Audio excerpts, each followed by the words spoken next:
Merhaba arkadaşlar, Ören Hanım YouTube kanalıma hoş geldiniz. Bugün size iki şiş dikişsiz patik modeli anlatacağım. Hem çok kolay hem de ayakta çok şık duruyor. Kesinlikle tavsiye ederim. İki renkli öreceğim arkadaşlar. Bordo kırmızı ve açık pudra pembe kullanacağım. 3 numara şişle öreceğim. 37-38 numara ayaklar için 90 ilmek atarak başlayacağım. Ama eliniz sıkıysa arkadaşlar 4 ya da 8 ilmek fazla atarak başlayabilirsiniz. Ya da daha büyük yapmak isterseniz ya da daha küçük ayak numaraları için yapmak isterseniz yorum kısmına yazın. Size yardımcı olurum inşallah. Evet, tabanını bordo renkli yapacağım. Tabandan başlayacağız arkadaşlar. Yukarıya doğru, sonra pembe, sonra da bilek kısmını yine bordo renkle öreceğim. Hazırsanız şöyle iplerimi kenara alayım. Evet, hadi bakalım başlayalım. Bismillahirrahmanirrahim. Masaya çarpmasın diye misinalı şiş kullanacağım. Çünkü 90 ilmek kısa şişlere sığmaz arkadaşlar. Evet, şişimize benimle aynı şekilde yapanlar 90 tane ilmek atalım. Sonrasını evet, şişime 90 tane ilmeğimi attım. Haroşa öreceğiz. Haroşayı ben ön yüzden de düz, arka yüzden de düz olarak örüyorum. Siz ters örüyorsanız haroşayı ters örebilirsiniz arkadaşlar. Evet.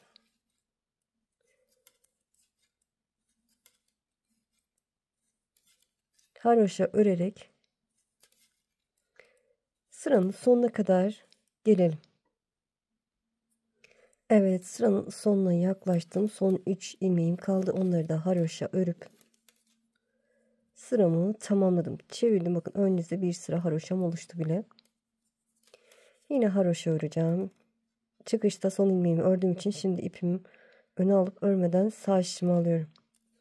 Ve yine haroşa örerek ilerliyorum. Evet, bu şekilde haroşa öreceğiz. Toplamda 5 sıra haroşa olacak şekilde örelim. Sonrasını göstereceğim. Evet, 5 sıra haroşa olacak şekilde ördüm. Beraber sayalım bakın. 1, 2, 3, 4, 5. Burada pembe ipime geçeceğim. Pembe ipimi burada ipime bağladım. Şöyle. Ön yüzden şimdi bütün ilmeklerimi sırayla düz örüyorum.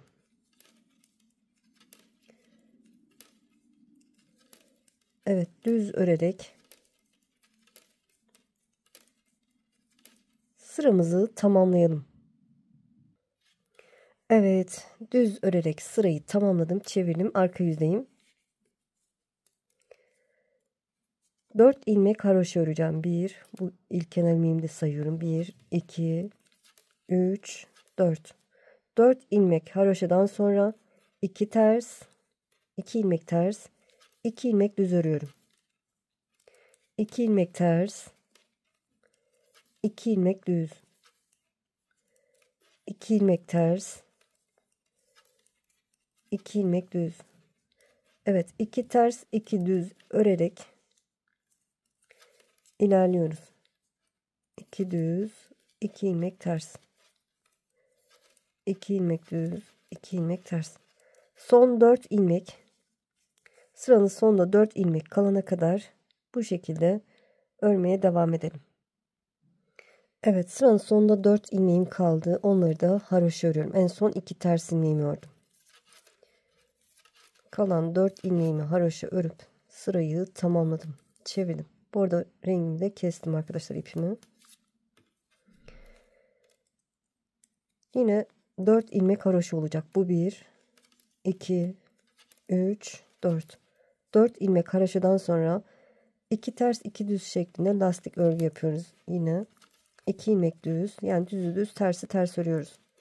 2 ters 2 ilmek düz, 2 ilmek ters, 2 düz, 2 ters, 2 ilmek düz, 2 ilmek ters. Evet, 2 düz 2 ters örerek devam edeceğiz. Son 4 ilmeğimiz de haroşa olacak. Evet, son 4 ilmeğimizi beraber öreceğiz arkadaşlar. 4 ilmek kalana kadar 2 ters 2 düz şeklinde lastik örgümüzü örelim. Evet, sıranın sonuna yaklaştım. Son 4 ilmeğimi de haroşa örüp sırayı tamamladım. Evet, hep bu şekilde öreceğiz. Çevirdim, arka yüzdeyim. Yine 4 ilmek haroşa olacak. Baştaki 4 ilmek haroşa, sondaki 4 ilmek haroşa. Aradaki ilmeklerim lastik örgü, yani 2 düz 2 ters şeklinde lastik örgü yapıyoruz. Tersi ters, düzü düz. 2 düz 2 ters şeklinde ilerliyor. Evet, 2 düz 2 ters örerek son 4 ilmeğimizde haroşa örüp sırayı tamamlayalım, sonrasını göstereceğim. Evet, son 4 ilmeğimde haroşa örüp sırayı tamamladım. Ön yüzdeyiz. Yine aynı şekilde öreceğiz arkadaşlar. Bu şekilde devam edecek. Bakın, bu yan tarafta 2 sıra haroşa görüntüsü var. Bu haroşa sıraları 9 sıra olana kadar aynı şekilde ön yüzden de arka yüzden de aynı şekilde örelim. Sonrasını göstereceğim. Tamamladım arkadaşlar. Bu kenardaki haroşa sıraları 9 tane olana kadar ördüm. Beraber sayalım. Bakın, 1, 2, 3, 4, 5, 6, 7, 8, 9 sıra oldu. Şimdi eksiltmeye geçiyoruz.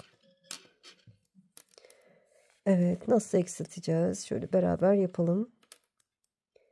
4 ilmek haroşamı örüyorum. 2, 3, 4. Yani boğaz kısmını daraltacağız. 4 ilmek haroşadan sonra 2 düz ilmeğim var. Bu 2 düz ilmeğin ikisini bir düz olarak örüyorum. Karşımda 2 ters ilmeğim var. İpimi kendime doğru alıp bu 2 ters ilmeğin ikisini bir ters olarak örüyorum. 2 ilmekleri teke düşürüyoruz. Düz ilmeklerin ikisini bir düz örüyoruz. Ters ilmeklerin ikisini bir ters örüyoruz.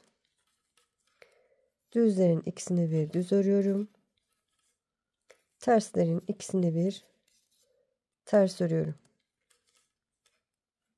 Düzlerin ikisini bir düz örüyorum. Tersleri ikisini bir ters örüyorum. Evet, bu şekilde son 4 ilmek kalana kadar eksiltmelerimizi yapalım. Sonrasını göstereceğim. Evet, sıranın sonuna yaklaştım. Son 2 düz ilmeğimin ikisini bir düz ördüm. Kalan 4 ilmeğimi de haroşa örüp sıramı tamamlıyorum. Evet, eksiltmelerimizi tamamladık. Kaç ilmeğimiz kaldı? 3, 6, 9, 12, 15, 18, 21, 24, 27, 30, 33, 36, 39, 42, 45, 48, 49 tane ilmeğimiz kalmış. Çevirdim. Arka yüzden 4 ilmek haroşamı ördüm. Karşında bir ters bir düz şeklinde ilerleyen ilmeklerim var. Tersi ters, düzü düz örüyorum. Bir ters, bir ilmek ters, bir ilmek düz. Düzleri düz, tersleri ters örüyoruz. Bir ilmek ters, bir ilmek düz. Evet, bir ters bir düz örerek sıranın sonuna kadar gelelim. Arka yüzdeyiz arkadaşlar.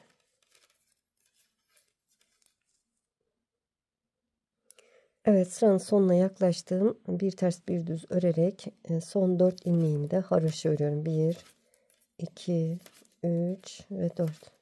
Hatta dördüncüyü örmeden alalım arkadaşlar. Diğer rengimize geçeceğimiz için. Şöyle bordo ipimi alıyorum. Evet, buraya pembe ipime bağlıyorum.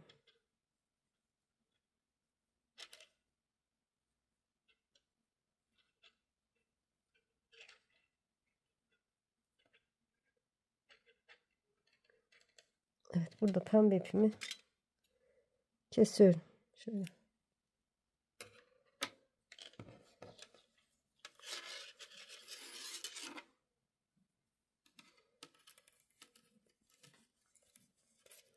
Evet, bilek kısmını öreceğiz. Haroşa yapacağız. Ön yüzden ben dediğim gibi haroşalarımı düz ördüğüm için düz örerek ilerliyorum.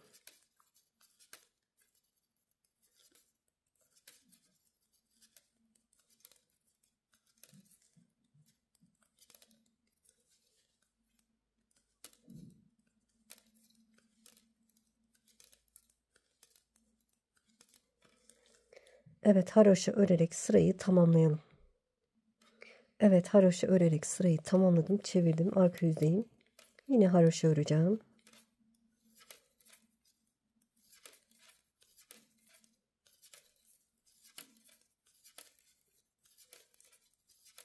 Evet, ön yüzde bir sıra haroşa oluştu bile. Bu şekilde 4 ya da 5 sıra haroşa örelim arkadaşlar. Sonra kesim yapacağız. Evet, tamamlayıp döneceğim. Evet, ben 4 sıra haroşa olacak şekilde ördüm. Dilerseniz 5 sıra örebilirsiniz. Evet, şimdi kesim yapacağız. Hemen ilk 2 ilmeğin ikisini bir örüyorum. İlmeğimi sol şişime aktarıyorum. İkisini bir örüyorum. İlmeğimi sol şişime aktardım. İkisini bir ördüm. İlmeğimi sol şişime aktardım. İkisini bir ördüm. Bu şekilde elimizi sıkı tutmayalım arkadaşlar. Orta genişlikte ya da nasıl ördüyseniz o şekilde kesimi yapalım. Sonrasını göstereceğim. Evet, kesimimi yaptım. Şöyle son bir ilmeğim kaldı. İpimi de kestim arkadaşlar. Bu arada rengimi şöyle bu son ilmeğin içinden geçiyorum. Şimdi tabanına başlayacağız. Taban için ilmek çıkartacağız. Şöyle şu şekilde çeviriyorum. Şöyle düz kısmı bize bakacak şekilde alt tarafını çevirdik. Başladığımız kısım. Şöyle. Evet. İpimi saklayayım. Burada hemen bakın 2 tele birden giriyorum. Tığ yardımıyla da alabilirsiniz. Sıkıysa arkadaşlar, evet, ilkini tığla alacağım. Şöyle hemen ilk yuvaya girdim. Bakın 2 tele birden girdim. İlmek aldım. İlmeğimi genişletip şişimde bırakıyorum. Bu ipi sonra bu iki ipi birbirine bağlayacağım arkadaşlar. Şöyle sıradaki yuvaya giriyorum. Bakın her yuvaya girip ilmek alıyorum. Alacağım. Şişimde bırakıyorum. Sıradaki yuvaya giriyorum. İlmek alıyorum. Şişimde bırakıyorum. Evet, başlarken 90 ilmekle başlamıştık. 90 tane ilmek çıkarmamız lazım. Evet, böyle her yuvaya 2 tele birden girerek ilmek alıyorum. Bu şekilde ilerliyorum. Dediğim gibi zorlanıyorsanız tığla da çıkartabilirsiniz. Evet, 90 tane ilmek çıkartıp döneceğim.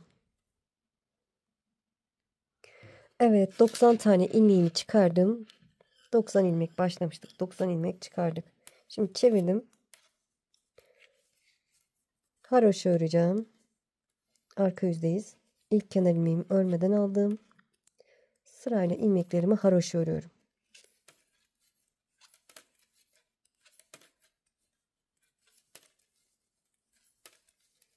Evet, haroşa örerek sıramızı tamamlayalım. Evet, arka yüzden sırayı tamamladım. Çevirdim. Ön yüzde bir sıra daha haroşa oluştu. Şöyle toplamda 3-6 sıra var. Şimdi tabana başlayacağız arkadaşlar. Ortada 8 ilmek olacak şekilde ayarlayacağız. Sağ tarafta 41, sol tarafta 41, ortada 8 ilmek olacak. Şöyle işaretleyici koymama gerek yok. Sayarak ilerleyelim arkadaşlar. Farklı sayıda da yaptıysanız ortada 8 ilmek kalacak şekilde ilerleyin.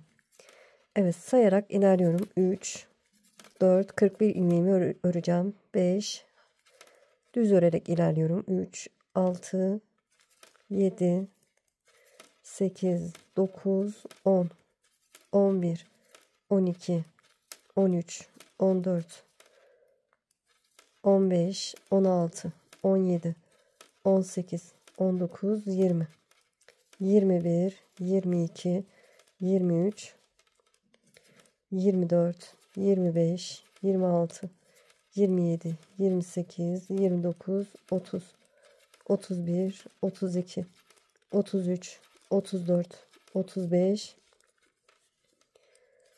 36, 37, 38, 39, 40. Evet, 41 tane ilmeğimi ördüm. 41 ilmek ördük. Şimdi burun kısmı için 8 ilmek örüyorum. 1, 2, 3, 4, 5, 6, 7, 8 ilmek ördüm. 8 ilmek ördüm ama burun kısmı güzel olsun diye 12 ilmek olana kadar artıracağım. 8 ilmeğe 1 ilmek daha ekliyorum. Şimdi burada 41 ilmeğim var. Burada 1 ilmek daha ördüm. 9 oldu. Çevirdim. İp kendime doğru ilk ilmeğimi örmeden alıyorum. Hatta ipimi arkaya alayım. Örmeden aldım. Sayıyorum. 2, 3, 4, 5, 6, 7 ve 8. 8 ilmek ördük. 3, 6, 7, 8. Burada 1 ilmek daha ekliyorum. Evet, 1 ilmek daha ekledim. Çevirdim. İpim arkada. İlk ilmeğimi örmeden aldım. Bu 1, 2, 9 ilmek oldu. 3, 4, 5, 6, 7, 8, 9 ilmek ördüm. Sıradaki ilmeğimi de yan taraftan alıp örüyorum. 10 oldu. Ve çevirdim.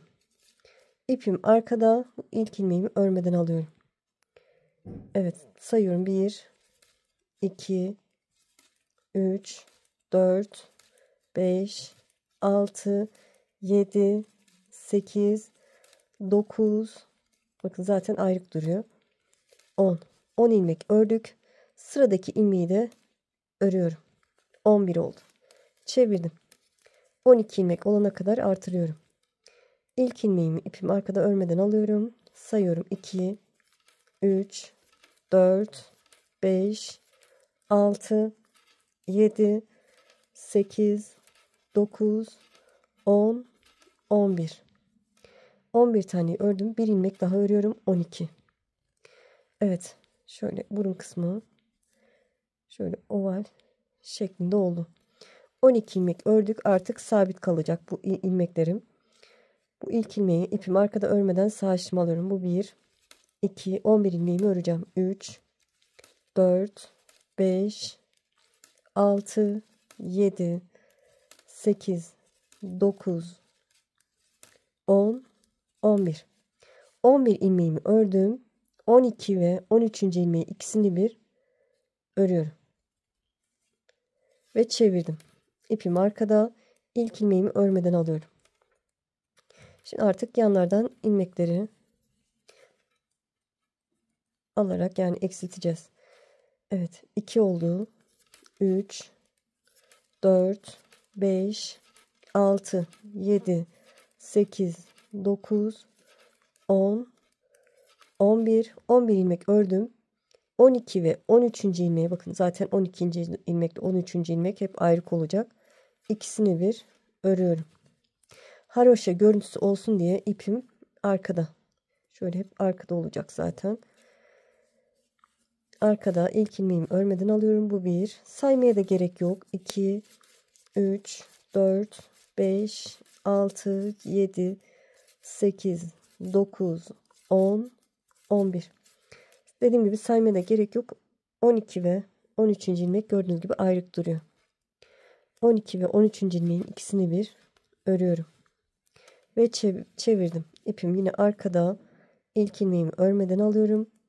Haroşa örerek ilerliyorum. 2, 3, 4, 5, 6, 7, 8, 9, 10, 11, 12 ve 13. ilmeği ikisini bir örüyorum. Ayrık durduğundan anlıyorum 12 ve 13. ilmeğin hangisi olduğunu. Çevirdim. İpim arka tarafta. Gördüğünüz gibi ilk ilmeği örmeden aldım. Haroşa örerek ilerliyorum. Evet, bu sefer saymayacağım. Beraber saymadan bakalım. Evet, bakın şöyle göstereyim. Burada bu 12. ilmek ve 13. ilmek ayrık duruyor. Oradan anlıyorum. 12 ve 13. ilmeği ikisini bir örüyorum. Ve çevirdim. İpim arkada. İlk ilmeğimi örmeden aldım. Ve haroşa örerek ilerliyorum.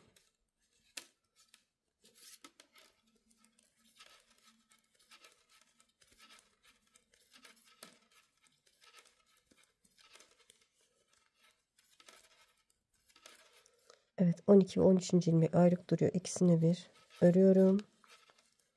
Ve çeviriyorum. İpimi arkada ilk ilmeğimi örmeden alıyorum. Çıkışta ikisini bir örüyoruz. Girişte ilk ilmeği örmeden alıyoruz. Hep bu şekilde ilerliyor. Yani sıranın sonunda ikisini bir örüyoruz. Sıranın başında da ilk ilmeği örmeden alıyoruz. 12 ve 13. ilmeği ikisini bir ördüm. İpimiz de hep arkada olacak, önde değil. Ki haroşa görüntüsü oluşsun. Evet, bu şekilde devam edeceğiz. Bakın topuk oluştu artık yavaş yavaş. Alt kısmı topuk diyorum. Bu şekilde devam edeceğiz. Bu yanlardaki ilmekler bitene kadar sadece ortadaki 12 ilmeğimiz kalacak arkadaşlar. Bu şekilde devam edelim. Sonra topuk arkasını yapacağız. Evet, dediğim gibi yan kısımlarda ilmek kalmadı. Sadece bu sol tarafta bir ilmeğim kaldı. Arka yüzdeyim. Yani 12 ve 13. ilmeği ikisine bir örüyorum. Şöyle sonunda göstermek istedim. O yüzden böyle yaptım. Şimdi çevirdim. Şimdi ne yapacağız? Bu yan kısımlardan ilmek çıkartıp o şekilde örerek yukarıya bu bilek kısmına kadar ilerleyeceğiz. Evet, çevirdik. İlk ilmeğimi yine örmeden aldım. 10 ilmeğimi örüyorum. Sayıyorum. 2, 3, 4, 5, 6, 7, 8, 9, 10 ilmek ördüm. 11 ve 12. ilmeğin ikisini bir örüyorum. İkisini bir ördüm. Bu yan taraftan sıradaki yuvaya şöyle sıradaki yuvaya gireceğim. Burası biraz sıkı olmuş. Tığ yardımıyla da alabilirsiniz. Şöyle girdiğim ilmek alıyorum. Evet, ilmeğimi aldım, çevirdim. Yine ilmek sayısı 12 oldu. İpimi arkaya aldım. İlk ilmeğimi yine örmeden alıyorum. Sayıyorum arkadaşlar. 2, 3, 4, 5, 6, 7, 8, 9, 10. 11 ve 12. ilmeğin ikisini bir ördüm. Evet, bu tarafta tersinden alamıyoruz arkadaşlar. Ön yüzden almam lazım. Şöyle çevirdim. Bu sefer tığ yardımıyla alacağım. Şöyle sıradaki yuvaya giriyorum. Tığ yardımıyla ilmek aldım ve sol şişime aktardım.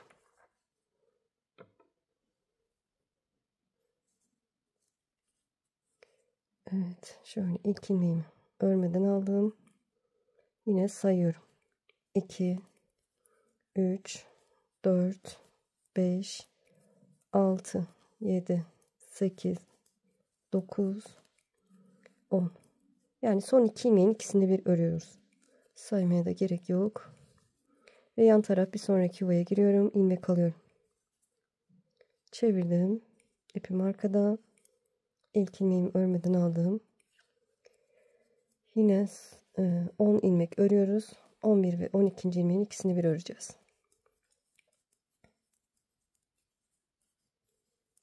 Evet, 10 ilmeğimi ördüm. 11 ve 12. ilmeğin ikisini bir örüyorum. Ve çevirdim. Yan taraf sıradaki yuvadan 2, 3, 4, 5. Sıradaki yuvadan ilmek alıyorum. Diğer tarafla aynı mı diye de sayın arkadaşlar. Bakın mesela 1, 2, 3, 4. 5.'den aldık. Bu tarafta da şöyle 1, 2, 3, 4. Yani orantılı gidiyor bir tanesi. Fazla ya da eksik olursa hiç sorun olmaz. Ama arada 2-3 ilmek fazla gibi olursa sorun olur. Evet. Pembe kısma gelince de pembe ipimle öreceğim arkadaşlar. Yine 10 ilmeğimi örüyorum. 6, 7, 8, 9, 10. 11 ve 12. ilmeğin ikisini bir ördüm. Ve yan taraf bir sonraki yuvaya 2 tele birden girip ilmek alıyorum. Ve çevirdim. İpim arkada. Yine 10 ilmeğimi örüyorum. 2, 3, 4, 5, 6, 7, 8, 9, 10. 11 ve 12. ilmeğin ikisini bir ördüm. Bu tarafı ön yüzden alacağım. Çevirdim. Şöyle tığ yardımıyla alacağım. Sıradaki yuvaya giriyorum. İlmek alıyorum.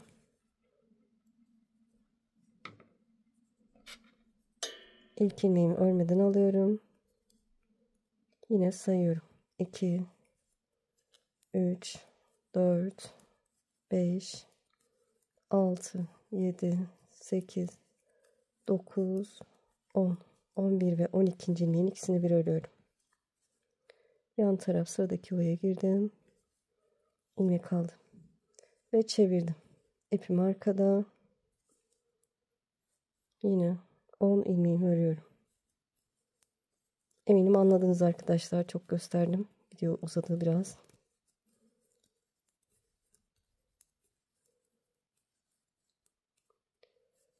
Evet, ikisini bir ördüm. Çevirdim. Yan taraftan ilmek alıyorum. Ve sol şişimi aktarıyorum. Evet, 2 sıra kaldı pembeyi. Tamamlayalım. Sizinki de diğer rengi gelene kadar yapın. Ön yüzde yan tarafa buradan ilmek alacağız arkadaşlar. Ön yüzde burada olmamız lazım. Göstereceğim. Evet, şöyle yanlardan ilmek alarak pembe kısma kadar geldim. Ama burada arkadaşlar, burada bordodan alacağım ama ön yüzde diğer renge geçmem lazım. Ön yüzdeyiz. O yüzden şöyle alacağım. Hani sizinki de böyle kaldıysa benimle aynı şekilde yapın ama direkt pembeye geçiyorsanız direkt buradan böyle bu şekilde ilmek alarak başlayabilirsiniz. Bakın bu şekilde. Ya da dediğim gibi bir altta diğer renk varsa şöyle şu şekilde girip ilmek alacağım.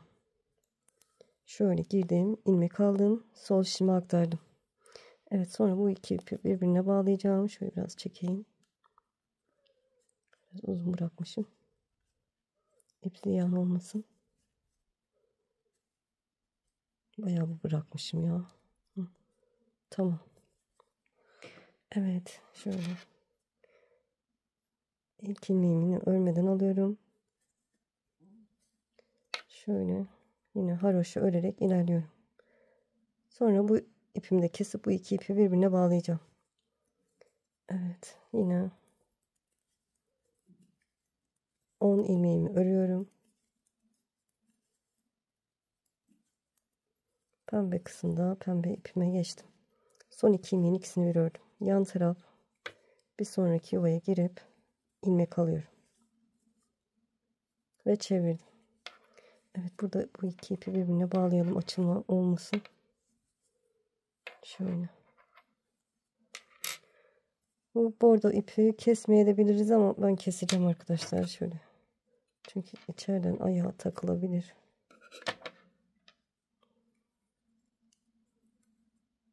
Şöyle birbirine bağlayayım.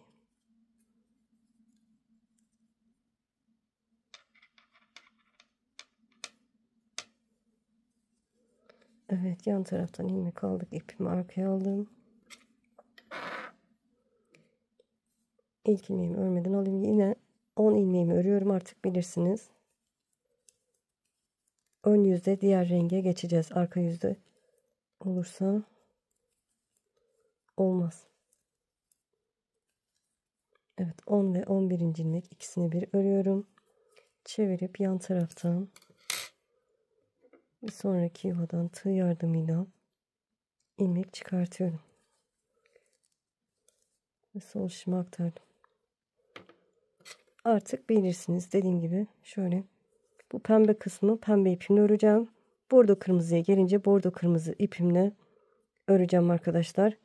Aynı şekilde örelim. Bu üst kısma, yani buraya kadar gelelim. Evet, gördüğünüz gibi tamamladım. Burada da 4 sıra haroşa olacak şekilde bordo rengimde yaptım. Şimdi kesimi yapacağım. Hemen ilk 2 ilmeğin ikisini bir örüyorum. İlmeğimi sol şişime aktardım. İkisini bir ördüm. Sol şişime aktarıyorum. İkisini bir örüyorum. Evet, bütün ilmeklerimizi keselim.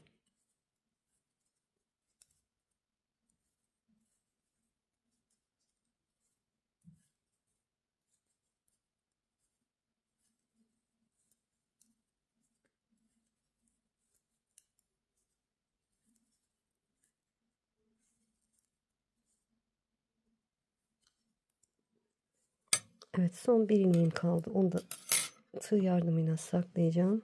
Şöyle.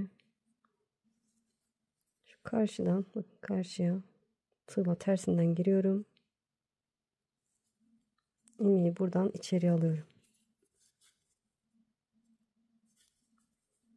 Şöyle bir zincir çektim. Sık iğne de yapabilirsiniz. Bir bakın nasıl güzel duruyorsa. Evet, sorun yok. Şöyle ipimi biraz uzun bırakıp kesiyorum. Tığ yardımıyla aşağıya kadar ineceğim biraz. Şöyle.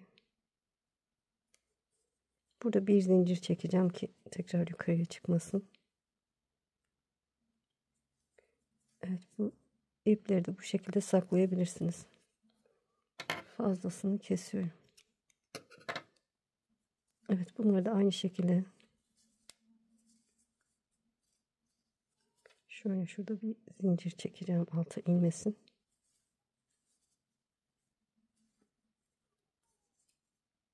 Bunu da şuradan yürüteyim.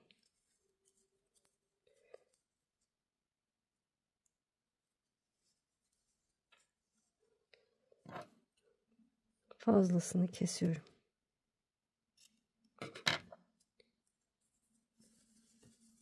Evet, şimdi zincir çekeceğiz arkadaşlar fiyonk için. Fiyonk yapacağım küçük bir farklı şekilde de süsleyebilirsiniz. Şöyle bir zincir çektim. Şöyle ipimi birazcık uzun bırakmıştım. Bunu araya alıyorum. Zincir çekmeye devam ediyorum. 2. Şöyle araya alıyorum. Zincir çekiyorum. 3. Bunu küçücük bir kaldı arkadaşlar. Gördüğünüz gibi onu çakmak yardımıyla hafif yakabilirsiniz. Ucu dışarıya çıkmasın. 4, 5, 6. Bu şekilde 70 tane zincir çekelim. Sonrasını göstereceğim. Evet, 70 tane zincir çektim. İki ucunda içine sakladım. Şöyle çakmak yardımıyla hafif yaktım gördüğünüz gibi. Dışarı çıkmasın. Patiğimi de mankenin ayağına giydirdim. Şöyle düzleri sayıyorum arkadaşlar. Bu sol ayak olsun. Sol ayak mankenine geçirmişim. O yüzden 1, 2, 3, 4, 5, 6, 7, 8.'ye bakın düz olan kısma 8.'ye şöyle giriyorum. Evet, 3, 6, 7, 8 bu. Şöyle şu şekilde girip buradan geçiriyorum. Evet, böyle dikebilirsiniz arkadaşlar. Size kalmış. Şöyle fiyonk şeklini verince daha güzel oluyor. Tersinden. Şöyle.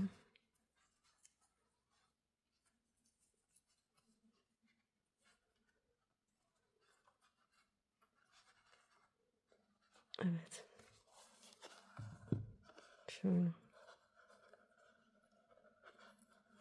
Evet, böyle dikebilirsiniz.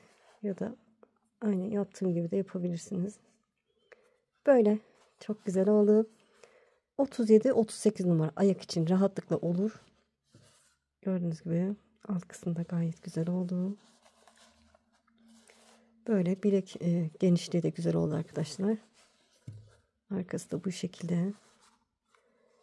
İnşallah anlatımdan memnun kaldınız. Beni izleyerek yaptığınız için çok çok teşekkür ederim. Kanalıma abone değilseniz abone olursanız sevinirim. Videolarımı beğenip paylaşırsanız, yorum yaparsanız bana destek olmuş olursunuz. Desteklerinizi esirgemeyin. Lütfen yani benim için önemli. Şimdi değil daha sonra örmek istiyorum derseniz de kaydet butonuna basın. Daha sonra kaydettiğiniz videolar arasında bulabilirsiniz. Sizi çok seviyorum. Kendinize iyi bakın. Allah'a emanet olun. Hoşça kalın.